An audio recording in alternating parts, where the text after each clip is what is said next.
কারণ যখন 3 ইয়ার্স হয় তখন তাদের ফিঙ্গার মাসেল মোটামুটি ডেভেলপ হয়ে যায়। আমাদের লেটার্স বা নাম্বার যখন দেখি সবকিছু কিন্তু শেপস থেকে এসেছে, কারণ এটা অনেকটা মোটা compare to pencil pin. Handwriting নিয়ে মায়েরা অনেক স্ট্রাগল করেন বাচ্চাদেরকে লেখানোর জন্য। আজ খুব সুন্দর ওয়েদার, রোদ দিয়েছে, তো সকাল সকাল। Hello everyone, welcome to my channel. আজকে আবারও চলে এসেছি একটা নতুন ভিডিও নিয়ে। তার আগে বলি, আগের ভিডিওতে আমি আপনাদের সবার খুব ভালো রেসপন্স পেয়েছি, তার জন্য অনেক অনেক অনেক থ্যাংক ইউ। আজকে আমি কিছু হ্যান্ডরাইটিং এর টিপস আর ট্রিক্স নিয়ে আলোচনা করব। অনেক সময় দেখেছি মায়েরা অনেক স্ট্রাগল করে বাচ্চাদেরকে লেখানোর সময়, তাদেরকে লিখতে বসানো বা তাদের ইন্টারেস্ট ডেভেলপ করা, সেটা নিয়ে অনেক স্ট্রাগল।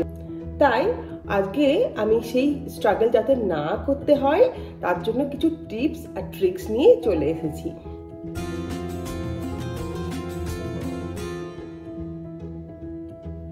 তো হ্যান্ডরাইটিং যখন আমরা বাচ্চা থেকে শুরু করব, তার আগে ইন্টারেস্ট ডেভেলপ করার জন্য আমরা কি কি অ্যাক্টিভিটিস বাড়িতে করাতে পারি সেটা নিয়ে আজকে আমি আলোচনা করব।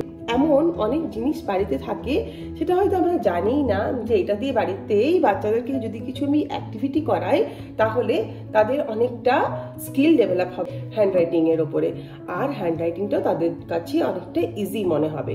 তো আমরা যেটা মিস্টেক করে থাকি, প্রথমেই আমরা যখন বাচ্চাদেরকে হ্যান্ডরাইটিং কিছু শুরু করাই বা হ্যান্ডরাইটিং যখন আমরা করতে দিই, তখন আমরা কি করি, তখন আমরা প্রথমেই তাদেরকে পেন্সিল হোল্ড করতে দিয়ে দিই, তাই তো? কিন্তু যদি আমরা দেখি পেন্সিল আর যদি ক্রেয়ন্স, এই দুটোর মধ্যে যদি আমরা কম্পেয়ার করি, তাহলে ক্রেয়ন্সটা একটু মোটা কম্পেয়ার টু পেন্সিল। পেন্সিলটা অনেকটাই সরু। তো অবভিয়াসলি তাদের ছোট ছোট ফিঙ্গারে তারা যদি কোনো একটা সরু জিনিস ধরে হ্যান্ডরাইটিং শুরু করে, তারা একটু স্ট্রাগল করবেই। কিন্তু তাদেরকে যদি আমরা প্রথমে ক্রেয়ন্স ধরতে দিই, ক্রেয়ন্স মানে যেগুলো একটু মোটা ক্রেয়ন্স হয় সেগুলো তাদেরকে হোল্ড করে লিখতে দিই, তাহলে তারা স্ট্রাগল করবে না, তখন তারা ইজিলি লিখতে পারবে, তারা কমফোর্টেবল ফিল করবে। তো আমরা কি করতে পারি, আমরা যখন বাড়িতে থাকি তখন আমরা ফ্রি টাইমে বাচ্চাদেরকে এরকম কিছু পেপার, প্লেন পেপার দিতে পারি, আর সেখানে কিছু ক্রেয়ন্স দিয়ে আমরা বলতে পারি বাচ্চাদেরকে তোমরা স্ক্রিবল করো, যেটা মন যায় স্ক্রিবল করো। তখন কিছু ইনস্ট্রাকশন দেওয়ার দরকার নেই যে এটা করো সেটা করো, এই কালারটা ইউজ করো। সেটা কমপ্লিটলি বাচ্চার চয়েস, সে কোন কালারটা পিক করবে, কোন কালারটা দিয়ে স্ক্রিবল করবে, একটা কালার ইউজ করবে না দুটো কালার ইউজ করবে। যদি আমরা বারবার ইনস্ট্রাকশন দিই তাহলে তারা খুব ডিস্ট্রাক্ট হয়ে যাবে। আচ্ছা, আমরা যদি কখন কোনো কাজ করি, আমাদেরকে যদি কেউ বারবার কিছু কিছু কমেন্ট পাস করতে থাকে, কিছু বলতে থাকে, এটা করো সেটা করো, তাহলে আমরাও তো তখন ডিস্ট্রাক্ট হয়ে যাই, আমাদেরও তো তখন ডিস্টার্ব লাগে, তখন আমরা নিজেদের 100% দিয়ে সেই কাজটা করতে পারি না। তাই বাচ্চারা যখন কিছু কাজ করবে তাদের এইটুকু ফ্রিডম দেওয়া উচিত যাতে তারা ইন্ডিপেন্ডেন্ট ভাবে নিজের মতো, নিজের খুশি মতো এই অ্যাক্টিভিটিটা করতে পারে। কারণ এই অ্যাক্টিভিটিতে তো কিছু ইনস্ট্রাকশন দেওয়ার দরকার নেই, এখানে তুমি ক্রেয়ন্স নাও আর তুমি তোমার নিজের মতো স্ক্রিবল করো, যেটা তোমার মনে আসছে সেটা, যা খুশি ড্র করো, যেটা ফুল পাতা বা কিছু না ড্র করলো স্ক্রিবল করো। এটাতেও বাচ্চাদের খুব ভালো ফাইন মোটো স্কিল ডেভেলপ হচ্ছে, আর এই যে গ্রিপটা আস্তে আস্তে ডেভেলপ হচ্ছে। তার সাথে সাথে আরেকটা খুব ভালো জিনিস ডেভেলপ হচ্ছে, সেটা হচ্ছে ইমাজিনেশন স্কিল। আপনাকে যদি বলি একটা প্লেন পেপার আর আমি একটা ক্রেয়ন্স আপনাকে যদি আমি দিই, ইনফ্যাক্ট আমার হাতে যদি আছে, আমি ভাববো আমি কি করব, তো এটাতে একটা ইমাজিনেশন স্কিল ডেভেলপ হচ্ছে, ক্রিয়েটিভিটি ডেভেলপ হচ্ছে, আমি কি করছি সেটা আমার ক্রিয়েটিভিটি, তাই না? আর তার সাথে সাথে এই যে ক্রেয়ন্সটা হোল্ড করেছে সেটা তো তাদের একটা ভালো গ্রিপ ডেভেলপ হচ্ছে। তো এইভাবে আমরা কিছু অ্যাক্টিভিটি আমরা বাচ্চাদের ইন্টারেস্ট ডেভেলপ করতে পারি, তাদের প্রথমেই তাদেরকে হোল্ড করার জন্য ফাইন মোটর স্কিল ডেভেলপ। আরেকটা যেটা ইন্টারেস্টিং জিনিস হচ্ছে শেপস। তো যদি আমরা নাম্বারগুলো দেখি 1 2 3 4, প্রত্যেকটা নাম্বারই এসছে শেপস থেকে। ইনফ্যাক্ট আমরা যদি আমাদের চারপাশটা ভালো করে অবজার্ভ করি, দেখি চারদিকে যা যা শেপস আছে সেখান থেকে সবকিছু ক্রিয়েশন হয়েছে। আমরা যদি নাম্বারস দেখি, নাম্বারসগুলো এসছে কোনো না কোনো শেপস থেকে। ইনফ্যাক্ট ইংলিশের লেটার্সও এসছে কোনো না কোনো শেপস থেকে। তো এই যে আমি কিছু শেপস নিয়েছি, এই শেপস থেকে প্রথমে আমরা কি করব, বাচ্চাদেরকে এই শেপস গুলো ড্র করতে দেবো। কিভাবে ড্র করতে দেবো, আর হোল্ড করে আমরা কি বলবো বাচ্চাদেরকে, এভাবে এটা লাইন বরাবর তুমি এটা ড্র করে যাও, লাইন বরাবর। তো আমরা বলবো বাচ্চাকে এখানে মাঝখানে হোল্ড করতে।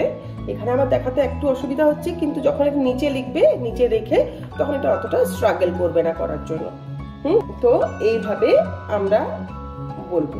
আর যখনই কিছু অ্যাক্টিভিটি করবে তখন আমরা সবসময় বাচ্চাকে এটা এনকারেজ করবো যে লেফট টু রাইট, কারণ আমরা যখন বই পড়ি, আমরা যখন লিখি, তখন লেফট থেকে রাইটে যাই, বা টপ টু বটম, ওপর থেকে নিচে যায়। এটাই আমাদের সিস্টেম, তাই না, লেখার বা পড়ার।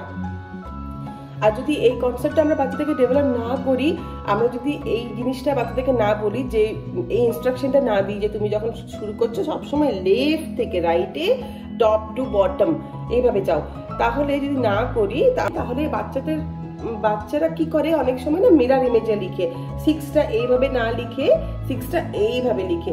তো সেটা অনেকটা কমন, অনেক বাচ্চাদের মধ্যে এই জিনিসটা আমি স্কুলেও দেখেছিলাম।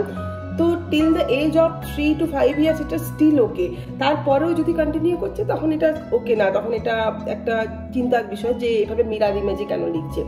কিন্তু কিছু ইনিশিয়াল কিছু এজ অবধি এটা ঠিক আছে, এভাবে যদি মিরর ইমেজে লিখে। তো আমরা সেক্ষেত্রে যদি আমরা বাচ্চাদের মধ্যে এই কনসেপ্টগুলো ডেভেলপ করি যে সবসময় left to right, top to bottom, ঠিক আছে, আবার left to right, top to bottom, এইভাবে যদি বাচ্চাদের আমরা কনসেপ্টটা ডেভেলপ করি, তাহলে তাদের মধ্যে এই মিরর ইমেজের যে কনফিউশনটা থাকে সেটা চলে যাবে।